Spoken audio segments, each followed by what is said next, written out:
இன்றே டவுன்லோட் செய்து உங்கள் ஃபேவரட் ஷோக்களை என்ஜாய் பண்ணுங்க. சிபி சார், மாமாவோட சந்தோஷத்தை பார்த்து நீங்க தான் அதிகமா சந்தோஷப்படணும். இப்படி அழக்கூடாது. அழுதுட்டு இருந்த காலெல்லாம் முடிஞ்சு போச்சு சிபி சார்.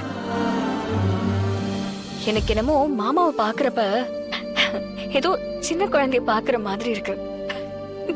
ஒவ்வொரு விஷயத்துக்கும் எவ்வளவு ஆர்வமா இருக்காரு.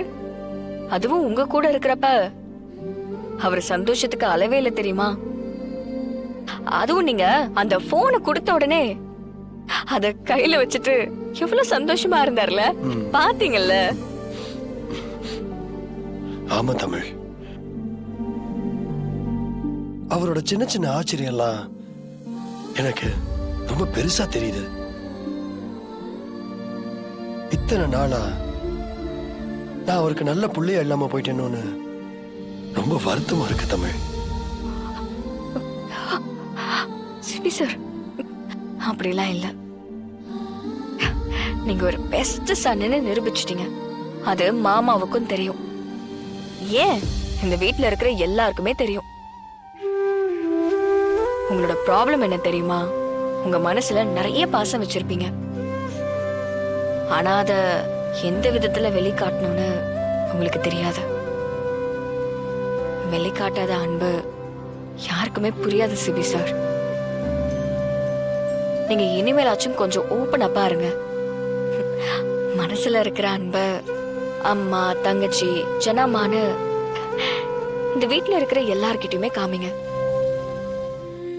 அப்படி நீங்க ஓப்பன் அப்பா இருந்தீங்கன்னா உங்களுக்குள்ள இருக்கிற பாதி பிரச்சனை தீந்துரும்.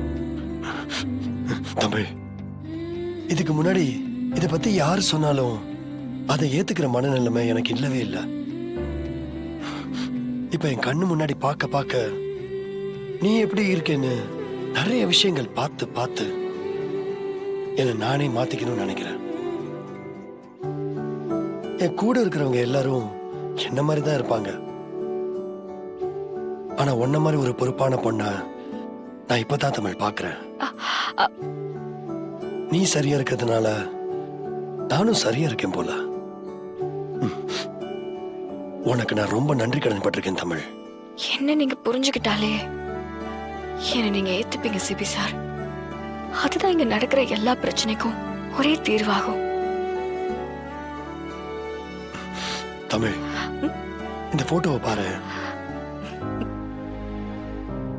எங்க அப்பா எவ்வளவு சந்தோஷமா இருக்காரு பாரு.